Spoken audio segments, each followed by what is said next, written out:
കഴിഞ്ഞ ദിവസം എൻ്റെ ഒ പിയിൽ ശരീരമാസകലം വേദനയുമായി ഒരു വീട്ടമ്മ വന്നു. അവർ ഒരു കെട്ട് ടെസ്റ്റുകളുമായിട്ടാണ് വന്നത്.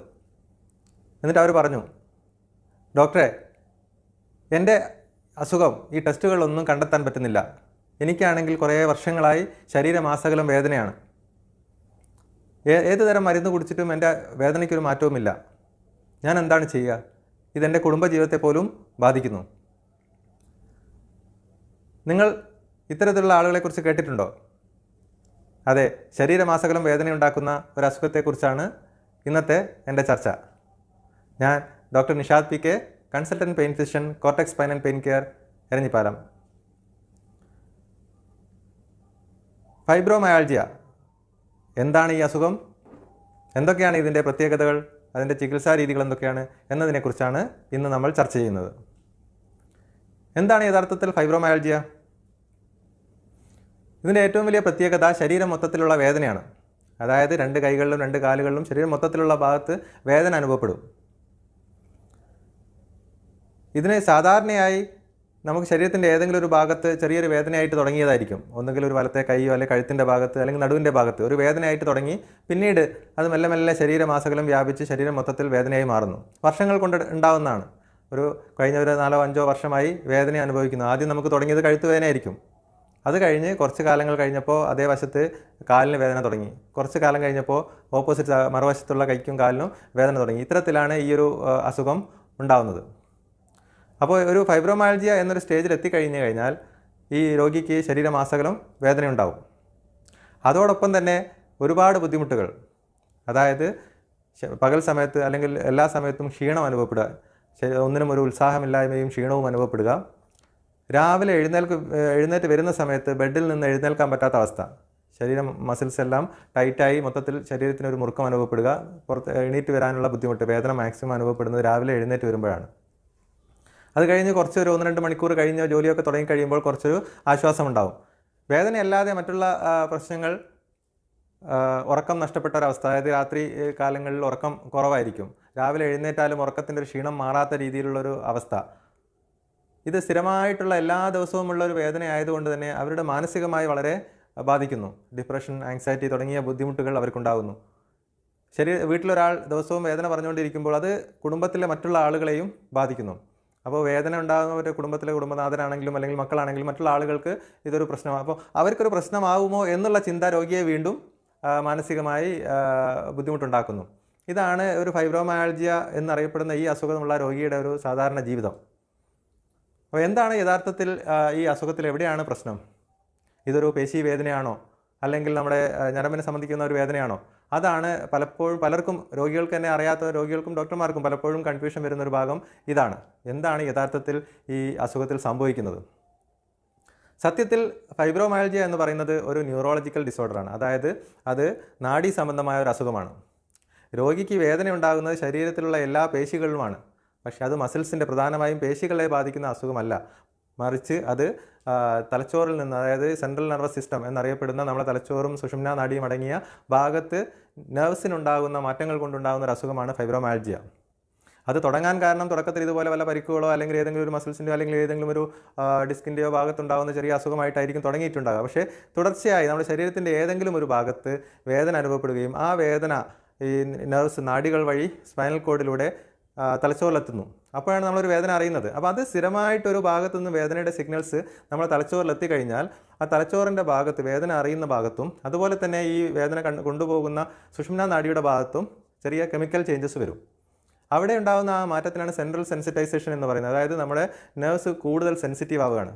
ആദ്യം നമുക്കൊരു സ്ഥലത്തുനിന്ന് ഒരു വേദന നമ്മൾ തൊട്ട് കഴിഞ്ഞാൽ അല്ലെങ്കിൽ എന്തെങ്കിലും ഒരു വേദന ഉണ്ടായിക്കഴിഞ്ഞാൽ അത് ഒന്നായിട്ടാണ് അറിയുന്നതെങ്കിൽ ഈ ഒരു അവസ്ഥയിലെത്തുമ്പോൾ ഒരു വേദന 10 മടങ്ങായിട്ട് 100 കണക്കിന് വേദനയായിട്ട് നമുക്ക് അനുഭവപ്പെടും. അതായത് വേദനയുടെ കാഠിന്യം കൂടുന്നു. ചെറിയതൊരു സ്റ്റിമുലസ് ഉണ്ടാകുമ്പോൾ തന്നെ വേദന കൂടുന്നു. അത്തരത്തിലൊരു അവസ്ഥയിലേക്ക് വരുന്നതിനാണ് സെൻട്രൽ സെൻസിറ്റൈസേഷൻ എന്ന് പറയുന്നത്. ഇത്തരത്തിൽ ബ്രെയിനിലും സ്പൈനൽ കോഡിലും വരുന്ന മാറ്റങ്ങൾ കൊണ്ടാണ് ഈ ഫൈബ്രോമയാൾജിയ എന്നൊരു അസുഖം ഉണ്ടാകുന്നത്. അതുകൊണ്ട് എന്താ സംഭവിക്കുന്നത്? ശരീരം മൊത്തത്തിൽ ഒരുപോലെ നമുക്ക് വേദന ഉണ്ടാവും. ഏതെങ്കിലും ഒരു മസിലിൻ്റെ ഭാഗത്ത് പിടിച്ച് ഞെക്കിയാൽ നമ്മൾ ടെൻഡർ പോയിൻറ്റ്സ് എന്ന് പറയും. മസിൽസിൻ്റെ ശരീരത്തിൻ്റെ പല പോയിൻറ്റുകൾ, അവിടെ നമ്മൾ ഞെക്കിക്കഴിഞ്ഞാൽ നല്ലപോലെ വേദന ഉണ്ടാവും. രോഗിക്ക് ശക്തമായ വേദന ഉണ്ടാവും. ചിലപ്പോൾ തട്ടുമ്പോൾ തന്നെ, ചെറുങ്ങനെ തൊടുമ്പോൾ തന്നെ വേദന ഉണ്ടാവും. ഇതൊക്കെയാണ് അതുകൊണ്ടുണ്ടാകുന്ന പ്രശ്നങ്ങൾ. ഇതോടൊപ്പം തന്നെ ഈ കെമിക്കൽ ചേഞ്ചസ് ആ വേദനയുടെ പെയിൻ സെൻറ്ററും മറ്റുള്ള ഇമോഷണൽ സെൻറ്ററുമായി കണക്ഷൻ ഉള്ളത് കൊണ്ട് തന്നെ ഇവർക്ക് അതിനെ അനുബന്ധിച്ച് തന്നെ മറ്റുള്ള ഇമോഷണൽ ഡിസ്റ്റർബൻസസ്, ആങ്സൈറ്റി, ഡിപ്രഷൻ തുടങ്ങിയ പ്രശ്നങ്ങൾ ഇതിൻ്റെ കൂട്ടത്തിലുണ്ടാകുന്നു. ഇതേ സംഭവം തന്നെ നമ്മുടെ ബവലുമായി, അതായത് കുടലുമായി കണക്ഷൻ ഉള്ളത് കൊണ്ട് തന്നെ ഇത്തരത്തിലുള്ള മിക്ക രോഗികൾക്കും അതിനോടനുബന്ധമായി തന്നെ ഗ്യാസിൻ്റെ പ്രശ്നം, വയറിൽ എരിച്ചിൽ, തികട്ടി വരുന്ന അവസ്ഥ, അല്ലെങ്കിൽ വയറ്റുനിന്ന് പോകാതെ സ്തംഭനത്തിൻ്റെ പ്രശ്നം, ഇത്തരത്തിലുള്ള സംഭവങ്ങൾ, വയറ് സംബന്ധമായ അസുഖങ്ങളും സാധാരണയായി ഫൈബ്രോമയാൽജിയയിൽ കൂടുതൽ കാണാറുണ്ട്. പലപ്പോഴും ഈ രോഗിക്ക് ഇത് ഓരോന്നും വേറെ വേറെ ആയിട്ട് തലവേദന ഉണ്ടാവും, വയറിന് അസ്വസ്ഥതകൾ ഉണ്ടാവും, ശരീരം മൊത്തത്തിൽ വേദന ഉണ്ടാകും. ഓരോന്നും ഓരോ സ്ഥലത്ത് മാറി മാറി ചികിത്സിക്കുന്ന ഒരു അവസ്ഥയിലാണ് ഉണ്ടാവുക. സത്യത്തിൽ ഇതെല്ലാം ഇൻ്റർ കണക്റ്റഡ് ആയിട്ടാണ്. ഈ ഒരു അസുഖത്തിൽ ശരീരത്തിൽ പല ഭാഗങ്ങളായി പല അസ്വസ്ഥതകളായിട്ടാണ് അനുഭവപ്പെടുന്നത്. അപ്പോൾ എന്താണ് നമുക്കിതിൽ ചെയ്യാൻ പറ്റുക? എന്ത് ടെസ്റ്റ് ചെയ്തിട്ടാണ് ഇത് കണ്ടുപിടിക്കാൻ പറ്റുക? അവിടെയാണ് ഏറ്റവും വലിയൊരു പ്രശ്നം. അതായത് ഈ രോഗികളുടെയും ഈ കുടുംബത്തിലുള്ള മറ്റുള്ള ആളുകളുടെയും സ്ഥിരമായിട്ടുള്ള കംപ്ലയിൻറ്റ് ഒരുപാട് ടെസ്റ്റുകൾ ചെയ്തു. അതായത് ഇത്തരം രോഗികളെ എല്ലാ ബ്ലഡ് ടെസ്റ്റുകളെല്ലാം ചെയ്തു, അതുപോലെ സ്കാനിങ് ചെയ്തു. പക്ഷേ എന്നിട്ടും എല്ലാം നോർമൽ. അപ്പോൾ ടെസ്റ്റുകളിലൊന്നും കണ്ടെത്താൻ പറ്റുന്നില്ല എന്നുള്ളൊരു കംപ്ലയിൻറ്റ് സാധാരണയായി എല്ലാ രോഗികളും പറയുന്നൊരു കാര്യമാണ്. അവരുടെ ഏറ്റവും വലിയൊരു സങ്കടം അത് തന്നെയാണ്. അതായത് എൻ്റെ അസുഖം ആർക്കും കണ്ടെത്താൻ പറ്റുന്നില്ല. കാരണം ടെസ്റ്റുകൾ കണ്ടെത്തുന്ന ഇപ്പോൾ ഇതൊരു റിപ്പോർട്ട് കാണിച്ച് ഇതാണ് നിങ്ങളുടെ പ്രശ്നം എന്ന് പറയുമ്പോൾ അവർക്കുണ്ടാകുന്ന ഒരു സാറ്റിസ്ഫാക്ഷൻ ഈ ഫൈബ്രോമയാൽജിയ രോഗികൾക്ക് കിട്ടില്ല. കാരണം വെച്ചാൽ അത് ടെസ്റ്റുകളിലൂടെ കണ്ടെത്താൻ പറ്റുന്ന ഒരു അസുഖമല്ല. പിന്നെ എന്തിനാണ് ടെസ്റ്റുകൾ ചെയ്യുന്നത്? ടെസ്റ്റുകൾ പലപ്പോഴും ചെയ്യുന്നത് മറ്റുള്ള അസുഖങ്ങൾ, ഇത്തരത്തിൽ ശരീരം മൊത്തത്തിൽ വേദനയുണ്ടാക്കുന്ന മറ്റുള്ള അസുഖങ്ങൾ ഇല്ല എന്ന് ഉറപ്പുവരുത്താനാണ് പലപ്പോഴും ടെസ്റ്റുകൾ ചെയ്യുന്നത്. അത് ഉദാഹരണമായി പറയുകയാണെങ്കിൽ വാദസംബന്ധമായ ചില അസുഖങ്ങൾ, സീറോ നെഗറ്റീവ് സ്പോണ്ടൈൽ ആർത്രൈറ്റിസ് എന്ന് പറയുന്ന അസുഖത്തിന് ശരീരത്തിൽ പല ജോയിൻറ്റുകളിലും പല ഭാഗങ്ങളിലായിട്ട് വേദന വരാം. അപ്പോൾ അത്തരത്തിലുള്ള ചില അസുഖങ്ങൾ നമുക്ക് കൃത്യമായി ഈ വാദസംബന്ധമായ ചില അസുഖങ്ങൾ ഇല്ല എന്ന് ഉറപ്പുവരുത്തൽ പ്രധാനമായി ആവശ്യമുള്ള കാര്യമാണ്. അപ്പോൾ അത്തരത്തിലുള്ള ഈ അസുഖങ്ങളൊന്നും ഇല്ല എന്നുള്ള ആവശ്യത്തിന് വേണ്ടി മാത്രമാണ് ഈ ഫൈബ്രോമയാൽജിയ പോലെയുള്ള സിംറ്റംസ് ഉള്ള ആളുകളിൽ ടെസ്റ്റുകൾ ചെയ്യുന്നത്. അല്ലാതെ ഈ ഫൈബ്രോമയാൽജിയ നമുക്കൊരു ടെസ്റ്റിലൂടെ കണ്ടെത്താൻ പറ്റില്ല, കൺഫേം. അപ്പോൾ പലപ്പോഴും മറ്റുള്ള ഈ ക്ലിനിക്കലി ആ ഒരു രോഗിയെ പരിശോധിക്കുമ്പോൾ കിട്ടുന്ന ഈ ഹിസ്റ്ററിയും മറ്റുള്ള കാര്യങ്ങളും വെച്ചിട്ട് ആണ് ഫൈബ്രോമയാൽജിയ നമ്മൾ ഡയഗ്നോസ് ചെയ്യുന്നത്. അപ്പോൾ മറ്റുള്ള ടെസ്റ്റുകളെല്ലാം മറ്റുള്ള അസുഖങ്ങൾ റൂൾ ഔട്ട് ചെയ്യാൻ വേണ്ടി മാത്രം ഉപയോഗിക്കുന്നതാണ്. രണ്ടാമത് മറ്റൊരു പ്രശ്നം രോഗി അനുഭവിക്കുന്നത്, ഇത് ചികിത്സിച്ചിട്ട് മാറുന്നില്ല, അല്ലെങ്കിൽ മരുന്ന് കഴിക്കുന്നതല്ലാതെ മരുന്ന് കഴിക്കുമ്പോൾ കുറച്ച് കുറയും, നിർത്തുമ്പോൾ വീണ്ടും വരും, ഇത്തരത്തിലുള്ള ഒരു പ്രശ്നം സ്ഥിരമായിട്ട്. അപ്പോൾ ഞാൻ മരുന്ന് കഴിച്ചുകൊണ്ടിരിക്കുമ്പോൾ നല്ല സുഖം ഉണ്ടായിരുന്നു, പക്ഷേ നിർത്തിയപ്പോൾ വന്നു.